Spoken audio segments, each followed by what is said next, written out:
The morning sun cast long shadows across the grand corridors of Buckingham Palace as King Charles III made his way to his private study.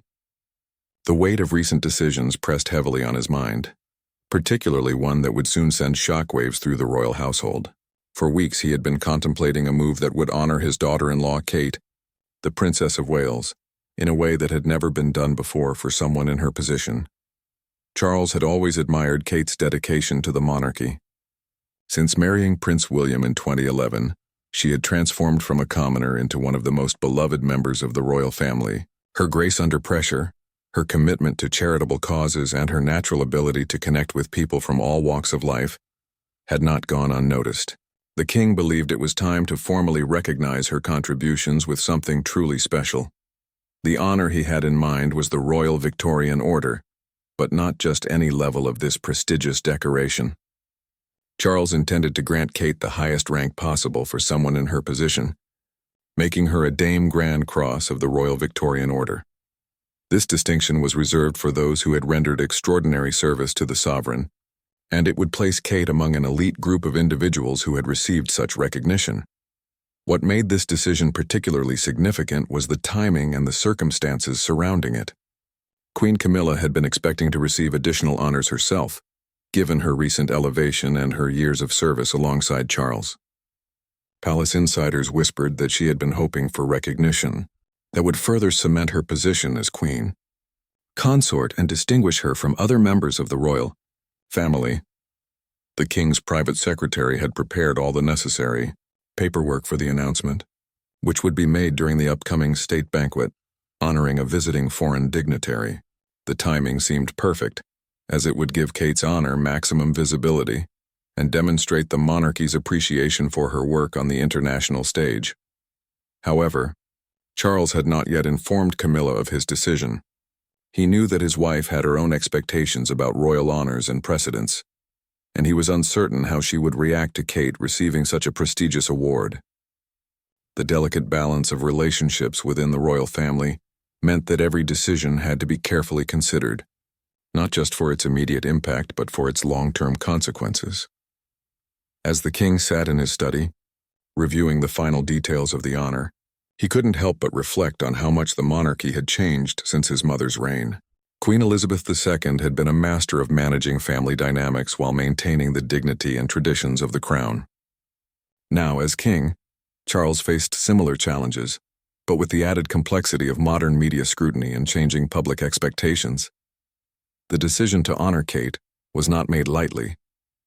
Charles had consulted with his closest advisors and had reviewed her contributions to the royal family over the past decade. Her work with mental health charities, her support for early childhood development programs, and her representation of the monarchy at countless events had all contributed to his decision. She had proven herself to be not just a dutiful member of the family, but a true asset to the institution of the monarchy. Yet as the announcement drew closer, Charles found himself wondering if he should have handled the situation differently. Should he have discussed it with Camilla first?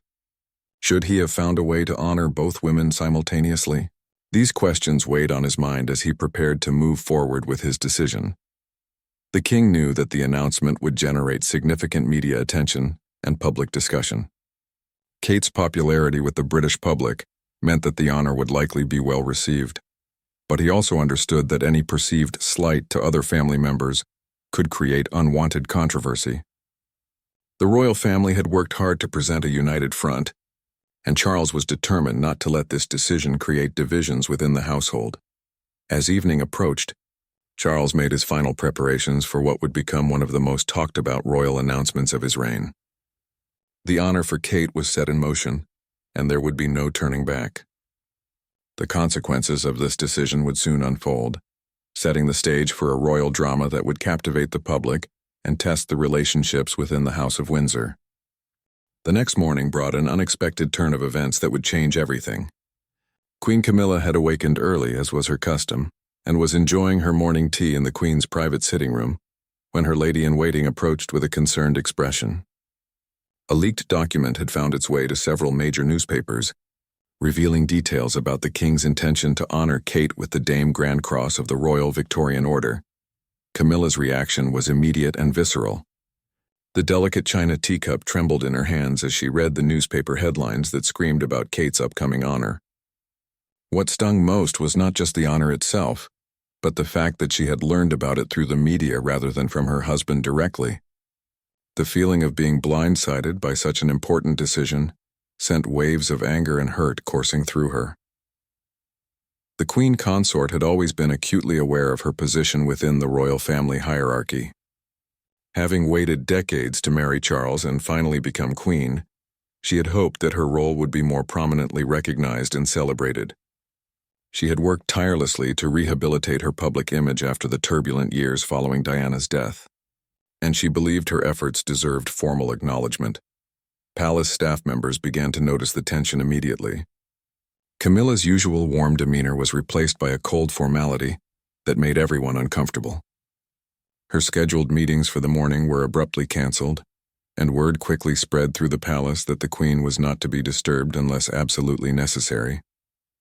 The atmosphere and the royal household became thick with unspoken tension. Meanwhile, Kate remained completely unaware of the brewing storm. She was at Kensington Palace, focused on her preparations for an upcoming visit to a children's hospital. Her schedule was packed with royal duties, and she had no idea that her name was splashed across newspaper front pages or that her upcoming honor was causing such upheaval within the family. Prince William, however, was among the first to sense that something was amiss. A phone call from his father's private secretary alerted him to the media leak and its potential consequences. William immediately understood the delicate situation that was unfolding. He knew his stepmother well enough to recognize that she would feel slighted by not being consulted about such a significant decision. The king himself was furious about the leak. He had planned to announce Kate's honor in a carefully orchestrated manner that would allow him to speak with Camilla privately first. Now his hand was forced, and he found himself in the uncomfortable position of having to manage a family crisis that had been thrust into the public spotlight before he was ready. Charles attempted to reach Camilla throughout the morning, but she refused to take his calls. Her staff reported that the queen was indisposed and could not be reached for any matters, royal or personal. This only served to increase the king's frustration and concern about how the situation was spiraling out of control. The media, sensing a royal rift, began to dig deeper into the story. Royal correspondents reached out to their palace sources, trying to gather more information about the tension between the king and queen. Speculation ran wild about whether this was a sign of deeper problems within the royal marriage or simply a misunderstanding that had been blown out of proportion by the press. Public reaction was mixed but largely supportive of Kate receiving the honor. Social media was filled with praise for the Princess of Wales and her contributions to the royal family. However, some commentators noted the apparent tension and questioned whether the timing of the announcement was appropriate given the circumstances. By afternoon, it became clear that this was not a situation that would resolve itself quickly. The Queen's continued refusal to speak with the King created an unprecedented situation within the royal household. Staff members found themselves walking on eggshells, unsure of how to proceed with their duties, while the two most senior royals were effectively not speaking to each other. The situation was further complicated by the fact that both Charles and Camilla had public engagements scheduled for the following days. The prospect of them appearing together while clearly in conflict posed a significant challenge for the palace's public relations team. The royal family's reputation for dignity and unity was at stake, and something needed to be done quickly to address the growing crisis. As the day wore on, it became increasingly apparent that this royal drama was far from over. The honor intended to celebrate Kate's contributions had instead created a rift that threatened to overshadow everything else. The stage was set for a confrontation that would test the strength of the royal marriage and the stability of the monarchy itself. The confrontation that everyone had been dreading finally erupted on the third day after the news broke. King Charles, unable to tolerate the silent treatment any longer, decided to address the situation head-on. He made his way to Camilla's private apartments, dismissing her protection officers and lady-in-waiting with a firm but polite request for privacy. What followed was the most heated argument the royal couple had experienced since their marriage. Camilla's years of suppressed frustrations came pouring out in a torrent of angry words. She accused Charles of treating her as a second-class member of the royal family, always putting the interests of his sons and their wives ahead of her own.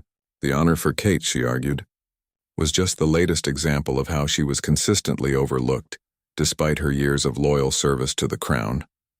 The Queen's anger was particularly focused on what she perceived as a pattern of behavior. She reminded Charles of previous occasions when she felt she had been sidelined, including major state events where Kate and William had been given more prominent roles than she believed was appropriate. The accumulation of these perceived slights had created a deep well of resentment that was now overflowing. Charles, for his part, was genuinely surprised by the intensity of Camilla's reaction. He had always believed that she understood her role and accepted the natural hierarchy within the royal family. The king argued that Kate's honor was based purely on merit and had nothing to do with any attempt to diminish Camilla's position. He pointed out that as the future queen, Kate's recognition was important for the long-term stability of the monarchy. The argument escalated when Camilla demanded to know why she had not been consulted about the decision. She felt that as queen consort, she had a right to be involved in such significant decisions, particularly those that affected the standing of other family members. Charles's explanation that he had intended to discuss it with her privately before the announcement fell on deaf ears, as she felt the damage was already done. What made the situation even more volatile was Camilla's growing suspicion that the leak had been orchestrated by someone who wanted to see her embarrassed. She had no proof, but the timing and nature of the leak seemed too convenient to be accidental. This paranoia added another layer of complexity to an already difficult situation. The royal household staff found themselves in an impossible position. Caught between their loyalty to both the king and queen, they struggled to maintain normal operations while the two most senior royals were in open conflict. Some staff members reported feeling physically ill from the stress of navigating the hostile atmosphere that had settled over the palace. Prince William and Kate, meanwhile, were dealing with their own crisis. William was torn between his loyalty to his father and his desire to maintain family harmony. He suggested to Kate that perhaps she should decline the honor to help resolve the situation, but Kate was reluctant to do so. She felt that accepting the honor was important not just for herself, but for all the causes she supported and the people who looked up to her. The media coverage continued to intensify, with royal correspondents camping outside palace gates and analyzing every movement of the royal family members. Photographers captured images of staff members looking stressed and harried, feeding speculation that the situation was even worse than publicly acknowledged. The international press also picked up the story, making it a global spectacle that reflected poorly on the British monarchy. Behind closed doors, senior palace officials were working frantically to find a solution that would satisfy all parties. Several proposals were floated, including the possibility of Camilla receiving a separate honor announcement, but each suggestion seemed to create new problems rather than solving existing ones. The complexity of royal protocol and the personal relationships involved made finding a compromise extremely difficult. As the argument between Charles and Camilla continued into the evening, it became clear that this was about more than just Kate's honor. Years of unspoken tensions and unresolved issues were finally coming to the surface, threatening to unravel the carefully constructed harmony that the royal family had worked so hard to maintain. The stakes were incredibly high. Not only was the royal marriage under strain, but the reputation of the monarchy itself was at risk. Public confidence in the institution depended on the royal family's ability to present a united front, and the current crisis was undermining that foundation. Something dramatic would need to happen to restore order and stability to the House of Windsor. The crisis reached its peak when Queen Camilla made an unprecedented decision that shocked everyone in the royal household. After 3 days of mounting tension and failed attempts at reconciliation, she announced to her private secretary that she would be temporarily withdrawing from all royal duties. This dramatic move sent immediate shockwaves through Buckingham Palace and created a constitutional crisis unlike anything the monarchy had faced in decades. Camilla's decision to step back was not made lightly. She had spent the previous night walking through the palace gardens, reflecting on her position and her future within the royal family. The Queen felt that her concerns were not being taken seriously, and she believed that only a dramatic gesture would force Charles to understand the depth of her feelings. By withdrawing from her duties, she was essentially calling the king's bluff and forcing him to choose between his decision to honor Kate and his marriage.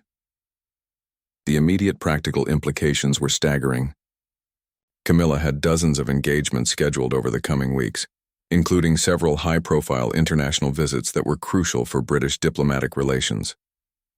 Her sudden withdrawal meant that these events would either need to be cancelled or other family members would have to step in at the last minute, creating logistical nightmares for palace staff. King Charles was devastated by his wife's decision. He had not anticipated that the situation would escalate to this level, and he found himself facing the most serious crisis of his reign. The king spent hours in emergency meetings with his closest advisors, trying to find a way forward that would bring Camilla back while not completely abandoning his plans to honor Kate. The media reaction was explosive. News of the Queen's withdrawal from royal duties dominated headlines around the world, with speculation running wild about the true state of the royal marriage. Some commentators suggested that this could be the beginning of the end for Charles and Camilla, while others argued that it was simply a dramatic way of resolving a family disagreement. Prince William found himself thrust into the role of mediator, despite his reluctance to get involved in his father's marital problems. The future king understood that the stability of the monarchy depended on resolving this crisis quickly and quietly. He arranged separate meetings with both his father and stepmother, hoping to find common ground that could lead to a resolution. During his conversation with Camilla, William was surprised by the depth of her hurt and frustration. She explained that she had never felt truly accepted as an equal member of the royal family, despite her years of service and her marriage to the king. The honor for Kate had simply been the final straw in a long series of perceived slights that had left her feeling marginalized and undervalued. Kate, meanwhile, was struggling with her own feelings of guilt and responsibility. She had never wanted her recognition to come at the cost of family harmony, and she was beginning to question whether accepting the honor was worth the damage it was causing. The Princess of Wales found herself in the uncomfortable position of being at the center of a royal drama that she had never sought or wanted. The palace's attempts to manage the crisis through traditional diplomatic channels were failing miserably. Press releases emphasizing the Queen's need for rest and reflection fooled no one, and the constant stream of leaked information suggested that there were deep divisions within the royal household itself. Some staff members were clearly taking sides, further complicating efforts to present a united front. International reaction to the crisis was swift and concerning. Foreign governments that had been planning state visits began to express private concerns about the stability of the British monarchy. Diplomatic sources suggested that some countries were considering postponing planned visits until the royal family could resolve their internal conflicts. The Archbishop of Canterbury, as the senior cleric of the Church of England, felt compelled to offer his services as a mediator. He reached out to both Charles and Camilla separately, suggesting that perhaps prayer and reflection might help them find a path forward. While both accepted his offer to meet, neither seemed particularly optimistic about the chances for reconciliation.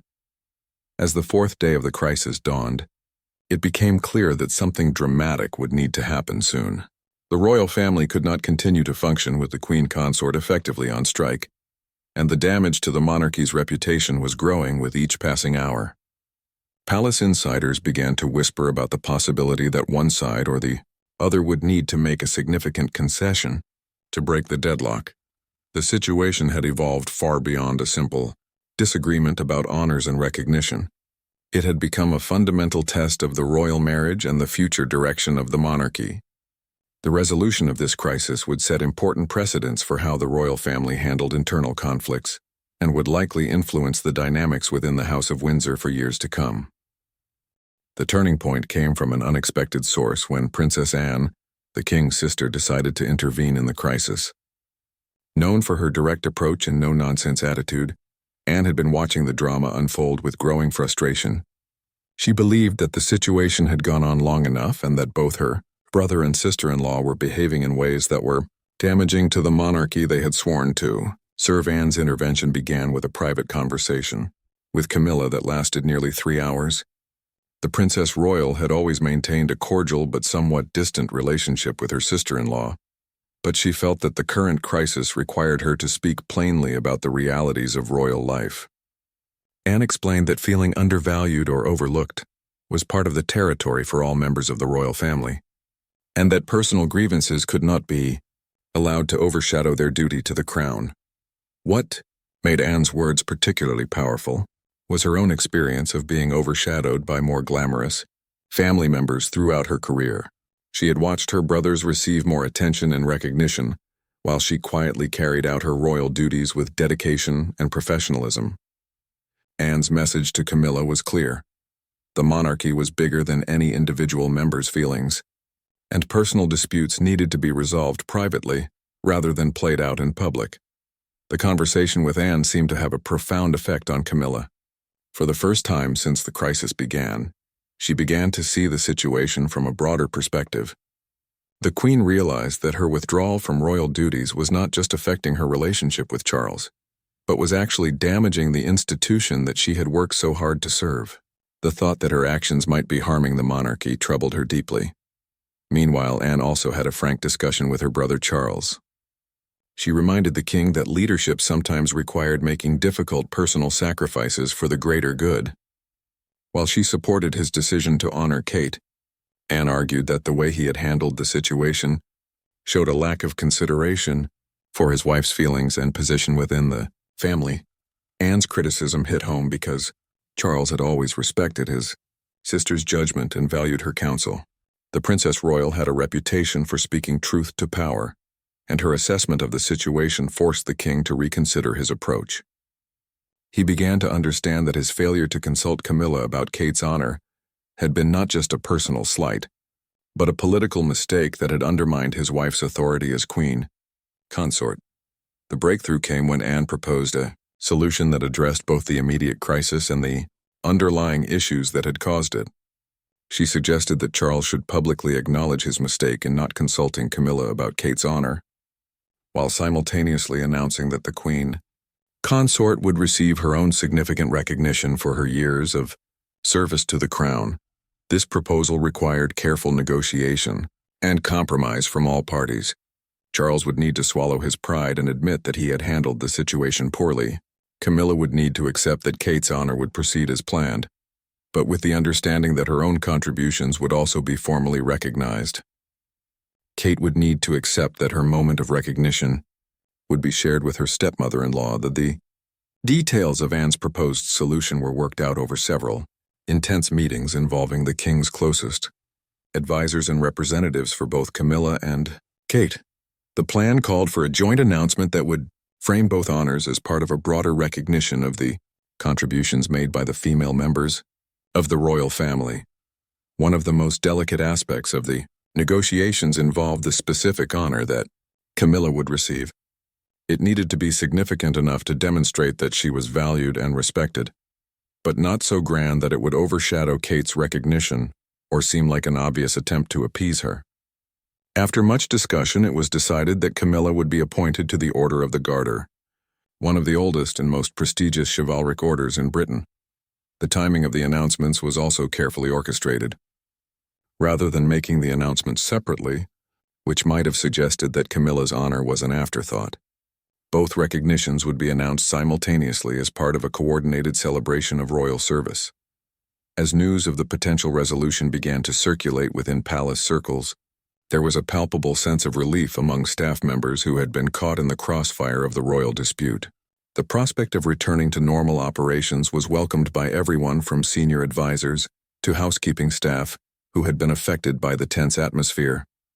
However, the proposed solution still required final approval from both Charles and Camilla. While Anne's intervention had created momentum toward resolution, the ultimate decision still rested with the king and queen themselves.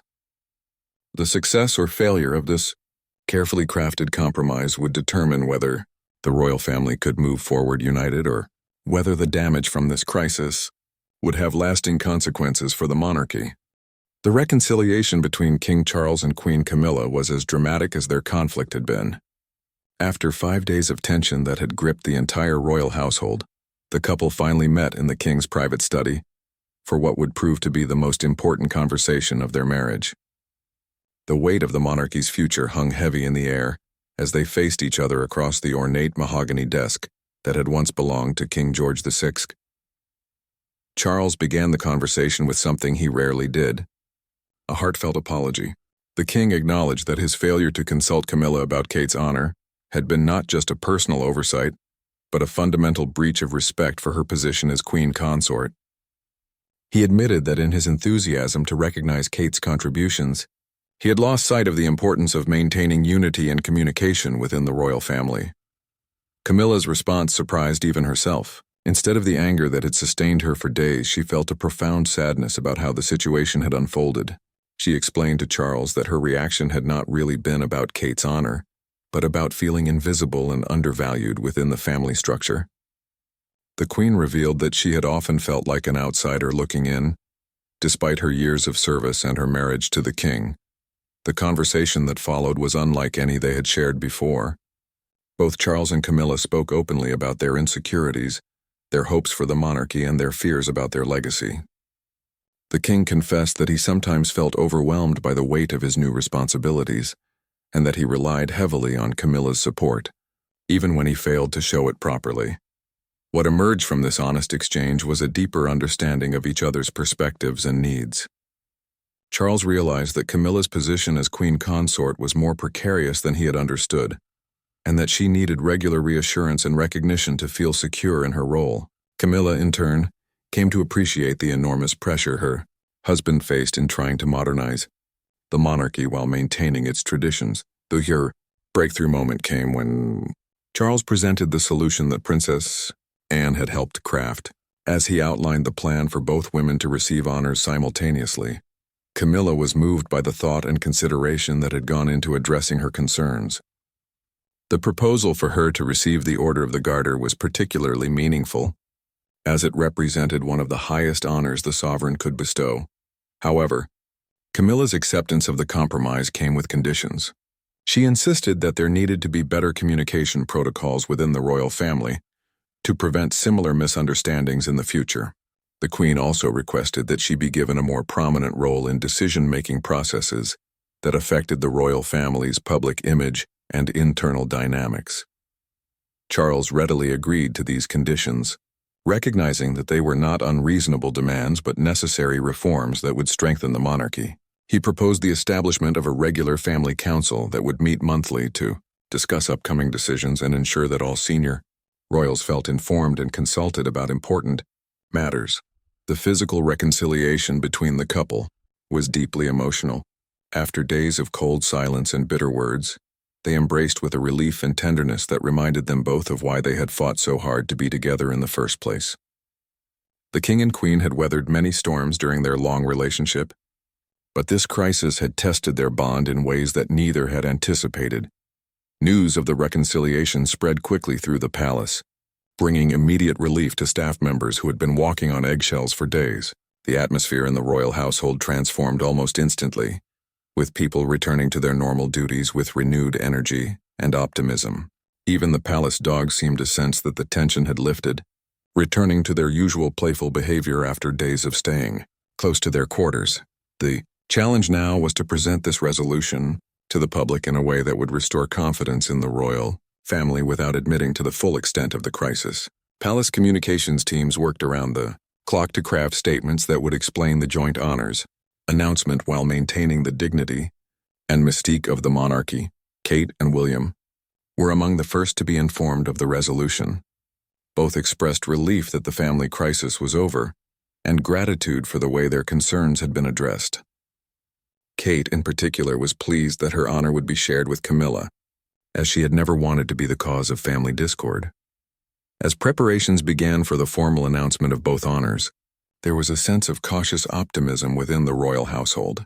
The crisis had been resolved, but everyone understood that it had revealed underlying tensions that would need ongoing attention. The monarchy had survived this test, but it had also learned important lessons about communication, respect, and the delicate balance of relationships within the royal family. The stage was now set for what palace officials hoped would be a triumphant announcement that would demonstrate the unity and strength of the royal family. However, the success of this carefully orchestrated resolution would ultimately depend on how the public and media responded to the news. The joint announcement of honors for both Kate and Camilla was orchestrated with the precision and pageantry that only the British royal family could deliver. The ceremony took place in the grand ballroom of Buckingham Palace, with carefully selected members of the press and distinguished guests in attendance. King Charles had insisted that this event would not only resolve the recent crisis but also set a new standard for how the royal family celebrated its members' contributions. The king's speech was masterfully crafted to acknowledge both women's unique contributions while subtly addressing the recent tensions without explicitly mentioning them. Charles spoke eloquently about the importance of service, dedication, and the different ways that members of the royal family contribute to the nation's well-being. His words carried an undertone of reconciliation that those familiar with the recent events could easily detect. Kate received her Dame Grand Cross of the Royal Victorian Order with grace and humility that impressed even her critics. Her acceptance speech was brief but heartfelt, emphasizing her commitment to the causes she championed and her gratitude for the support of the royal family. The Princess of Wales looked radiant in a deep blue dress that complemented the ceremonial sash of her new honor. Queen Camilla's investiture into the Order of the Garter was equally impressive. The ancient ceremony, steeped in nearly 7 centuries of tradition, provided the perfect backdrop for recognizing her years of service. Camilla's emotional response to receiving the honor was evident to all in attendance, and her speech about duty and dedication resonated with the audience. The Queen looked regal in her formal robes, and the symbolism of her acceptance into this elite order was not lost on anyone present. The media response to the joint ceremony was overwhelmingly positive. Royal correspondents, many of whom had been speculating about crisis and conflict just days before, now wrote glowing accounts of family unity and mutual respect. The careful choreography of the event had successfully shifted the narrative from discord to harmony, demonstrating the royal family's ability to manage even serious internal conflicts. Public reaction was equally favorable. Social media filled with praise for both women and admiration for the way the royal family had handled what many suspected had been a difficult situation. The fact that both Kate and Camilla had been honored simultaneously was seen as a wise and diplomatic solution that respected the contributions of both women. Behind the scenes, the resolution of the crisis had led to significant changes in how the royal household operated. The monthly family council that Charles had promised was established with Princess Anne serving as its chair. This new body provided a forum for discussing upcoming decisions and ensured that all senior royals felt consulted and informed about matters affecting the family. The relationship between Kate and Camilla, which had never been particularly close, began to evolve in unexpected ways. The shared experience of being at the center of a royal crisis had created a bond between them that neither had anticipated. They began to coordinate more closely on their charitable work and public appearances, presenting a united front that strengthened both of their positions within the family. Prince William emerged from the crisis with enhanced stature as a mediator and future leader. His handling of the delicate situation had impressed both his father and the senior palace, officials who would someday serve him as king.